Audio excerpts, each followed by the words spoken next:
Isang nakakagulat at kontrobersyal na balitang yumanig sa buong bansa matapos matagpuan umano ang limpak-limpak na halaga ng iligal na droga sa loob mismo ng Malacanang. Ayon sa mga ulat, natuklasan ang mga pakete ng droga sa isang bahagi ng palasyo na hindi madalas puntahan dahilan upang agad na magsagawa ng masusing imbestigasyon. Dahil dito, di mo rin nahimatay sa gulat sina Pangulong Kuting Jr. at House Speaker Martin Tambalslos nang mabunyag ang lihim na ito. Ayon sa source mula sa loob ng palasyo, isang routine security inspections ang dawi sa pagkakadiskubre ng mga kahinahinalang kahon na naglalaman ng hinihinalang shabu at iba pang mga ipinagbabawal na gamot. Agad namang ipinagutos ang pagsusuri sa mga nakuhang ebidensya at pinaiigting na rin ang internal investigation upang matukoy kung sino ang responsable sa pagpasok ng mga kontrabando pinakatahimik at sagradong lugar ng pamahalaan. Hindi rin umano inasahan ni Kuting at Tambaloslos ang iskandalong ito na maaaring magdulot ng matinding dagok sa kredibilidad ng kanilang liderato. Sa ngayon, wala pang opisyal na payag mula sa Malacanang ukol sa insidente, ngunit umaasa na ang publiko na agad itong masagot at malinawan. Patuloy na nagtatanong ang taong bayan paano nakapasok ng droga sa loob mismo ng mismong palasyo at may kinalaman ba rito ang ilang mataas na opisyal. Tutok lamang para sa karagdagang update sa umuusbong na krisis na ito. At yun nga ang balitang ating pakakatutukan. Ngunit bagong lahat, siguraduhin mag-subscribe at i-hit ang notification bell para sa patuloy na pagtutok sa mga silip ng bagong balita dito lamang sa tunay na boses ng masa.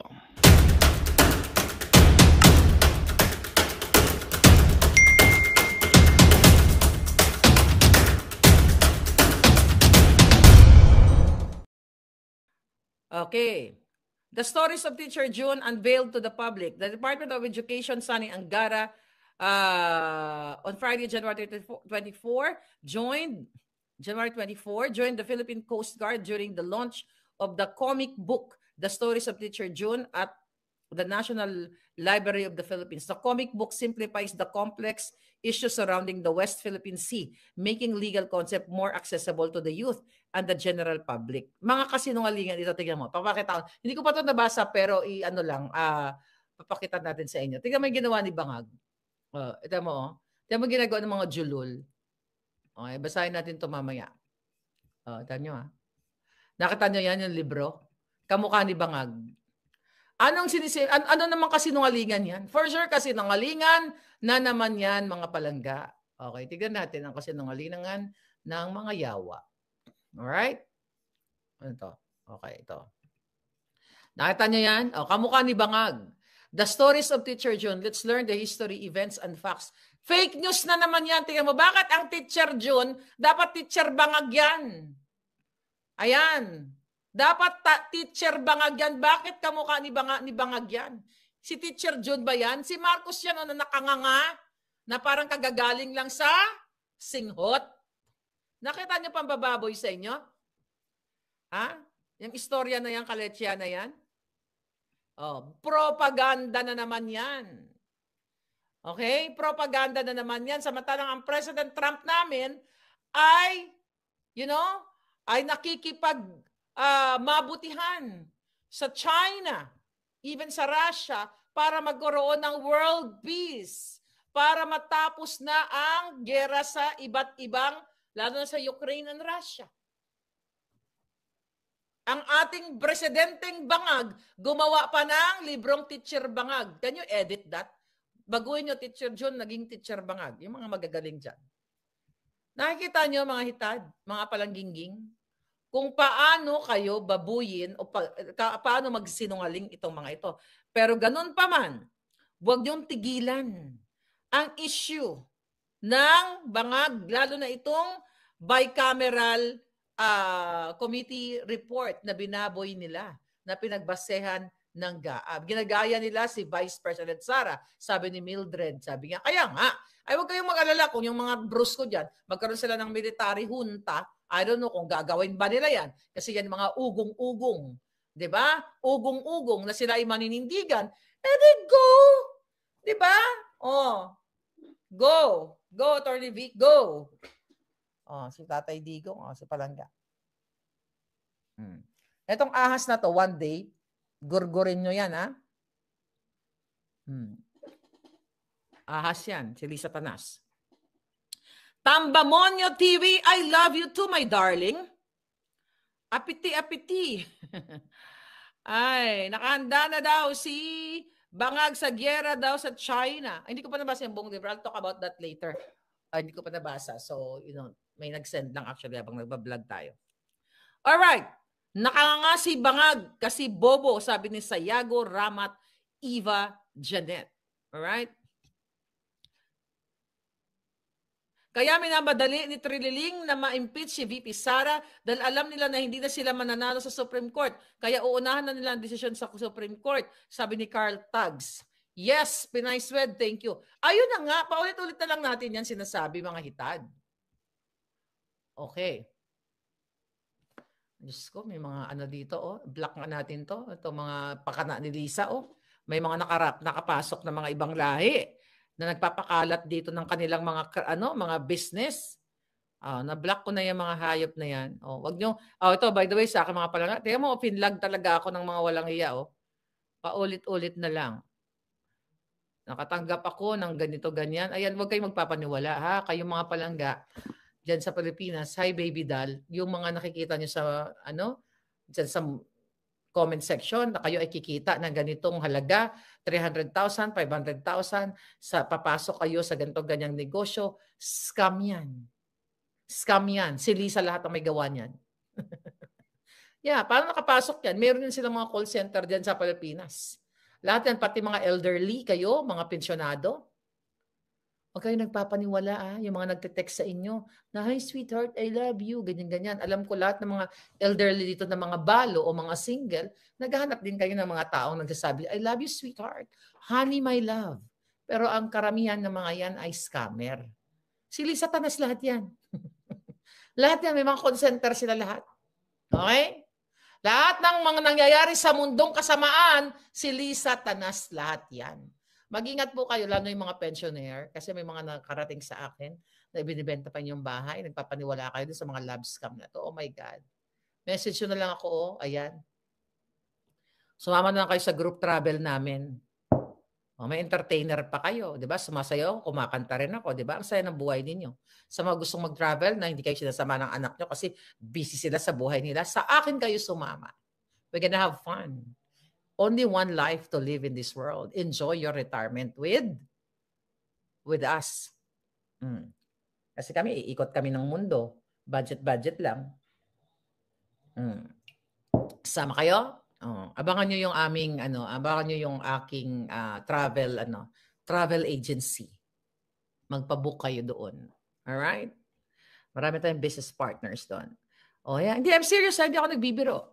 I know. Kasi ang dami nag-message sa akin na mga dito sa Amerika, sa Europe. Miss Mark, kasama naman ako sa travel mo.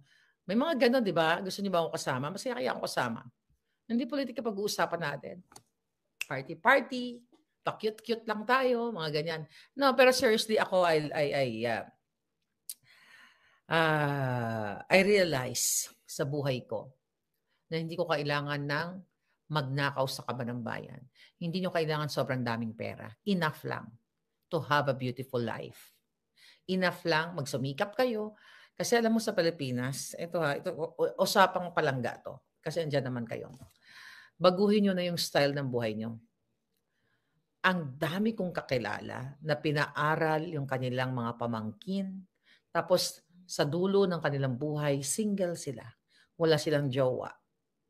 Wala silang anak. Malungkot. Yung mga pamangkin nyo, okay lang yan. Yung mga kapatid nyo, okay lang yan na tulungan.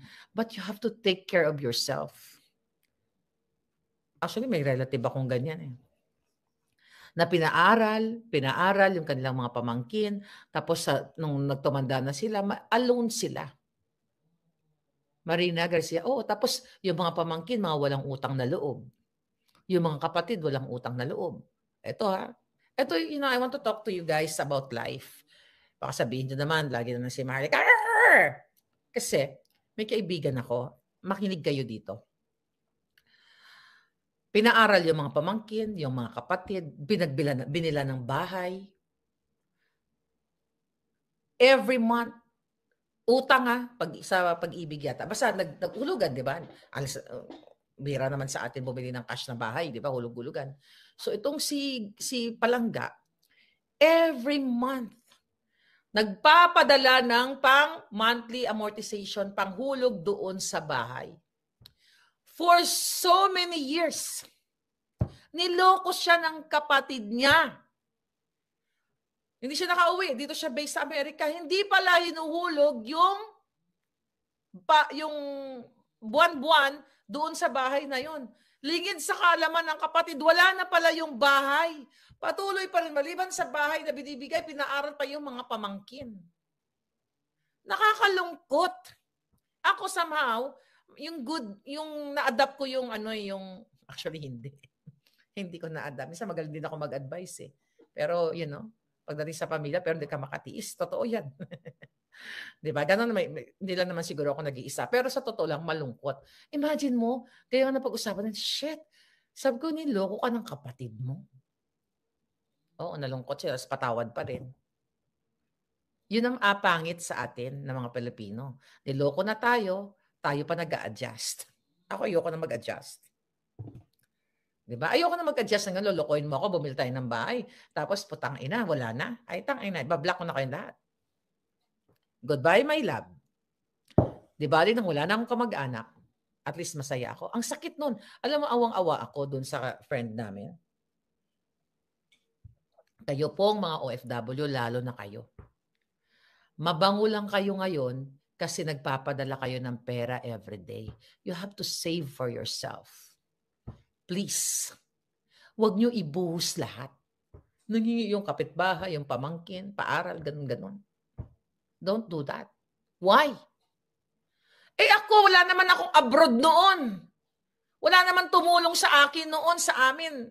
Dahil, kami lamang, although ang history ng pamilya namin ay mga alta at mayaman talaga, hindi, totoo, hindi ako nagbibiro, hindi ako nagyayabang. Alam yan ng mga nakakakilala sa amin, sa apelyedo ko. Ang mga Contreras ay ipinanganak na may kutsarang ginto. Totoo yun. Kami ay mga alta. Ang aming mga sakahan ay pinababayad lamang sa sugal. Yung mga ganon. Ganon kami kayaman. Pinagbibigay lang namin yan. Ayan na yan. Ayan na yan. No, but I'm serious. Diba? Okay. Matuto tayong naging vocal sa nararamdaman, mga sister.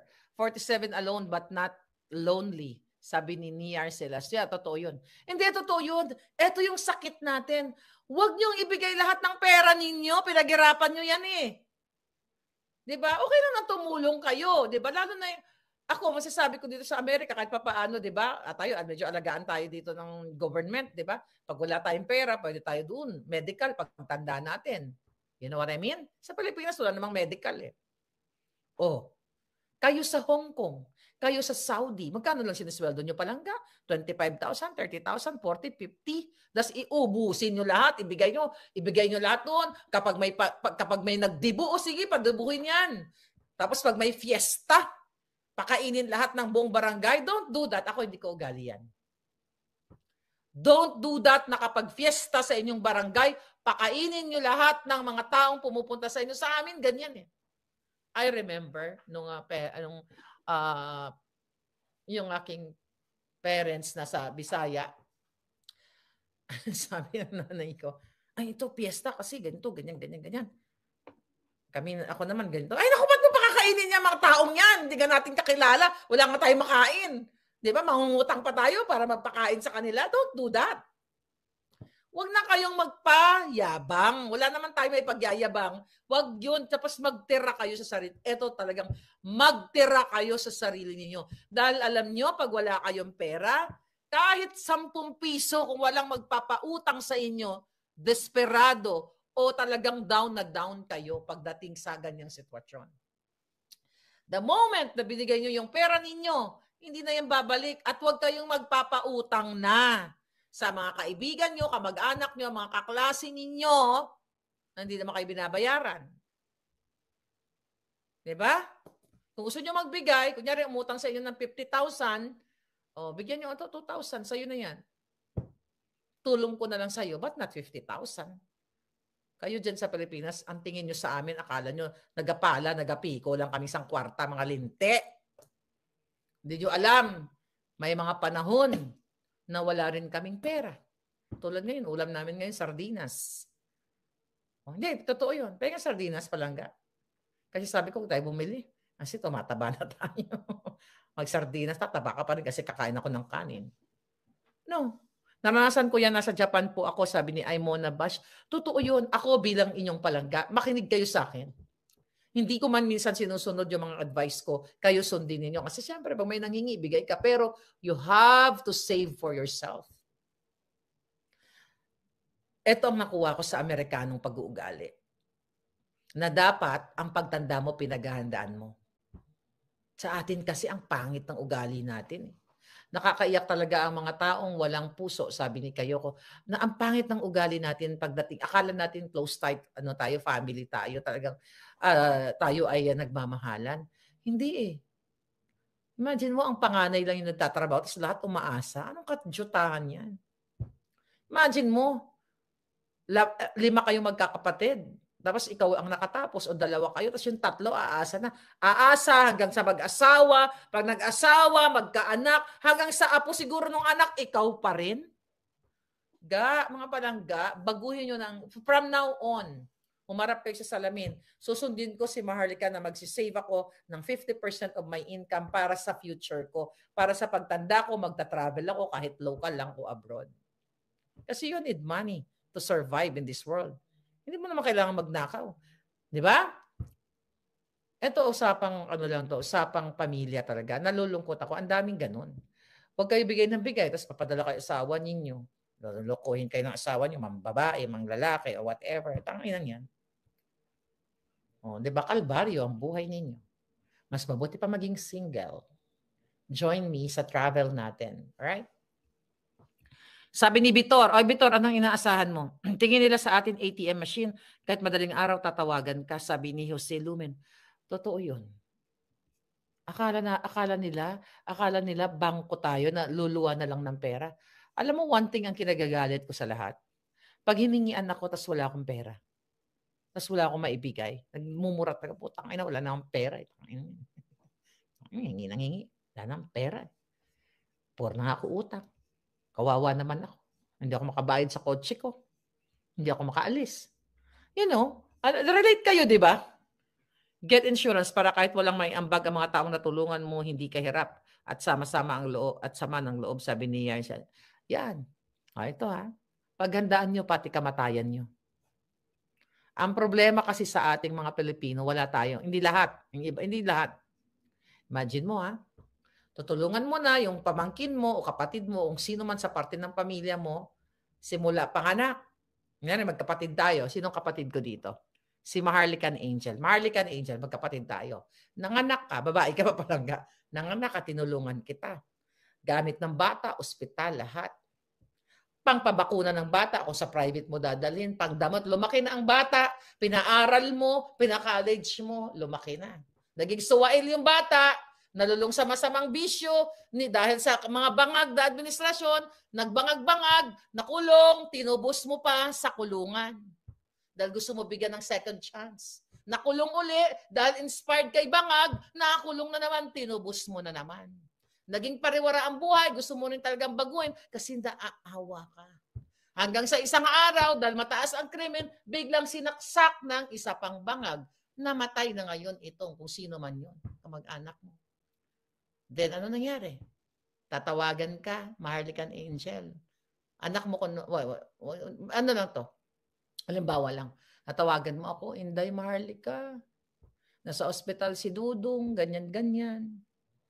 Kailangan ng pira, okay. Namatay si Dudong, ano tawag dyan?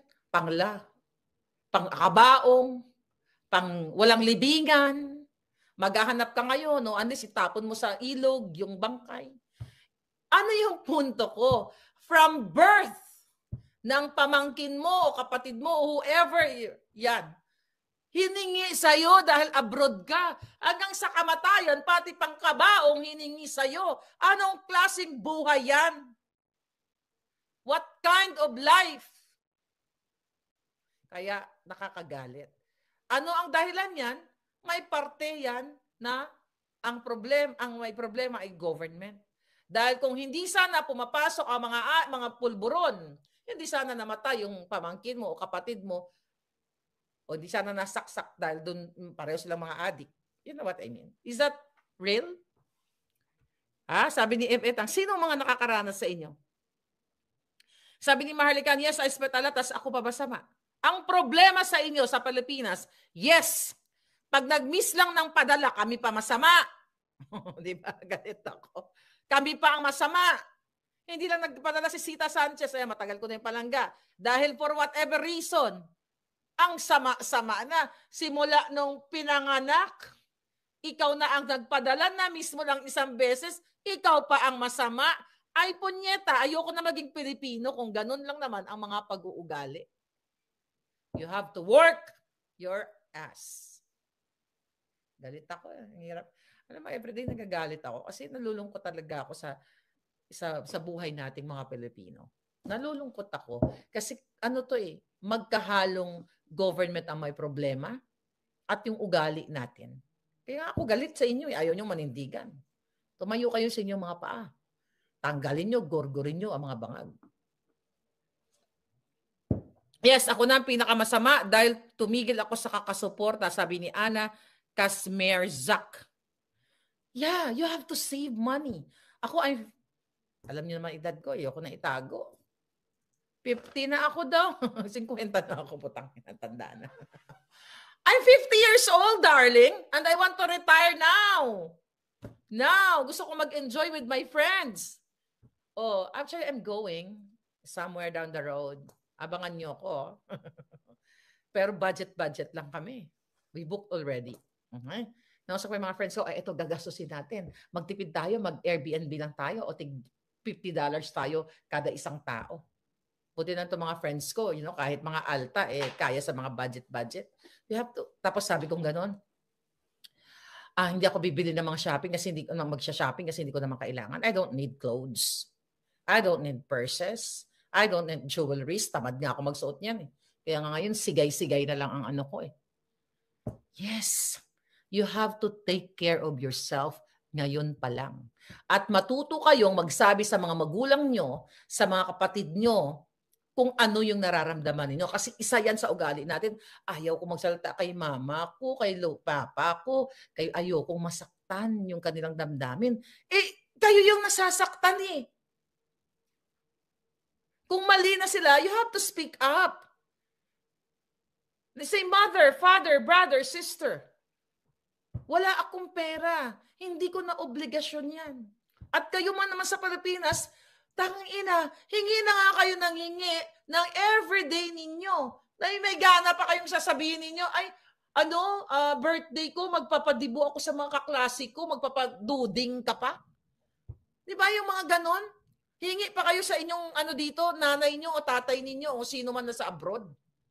Para magpayabang lang. Samantalang si ate nyo dito, si kuya nyo, si bunso o sino man. Tangay na 3, 4 ang trabaho, hindi natutulog, buntik pa mabangga-bangga sa pagdadrive dahil puyat. Take care of yourself now, palangga. You have to take care of yourself. Kasi pag namatay tayo, wala na, hindi na kayo nakapag-travel. Namatay kayong kapalungkot. Ako masasabi ko, magorgor man ako ng assassin ni Lisa Tanas, which is hindi ko papayagan dahil pag nakita ko siya, ako talaga gugorgor sa kanya. At least, ako pinagandaan ko, pati kamatayan ko.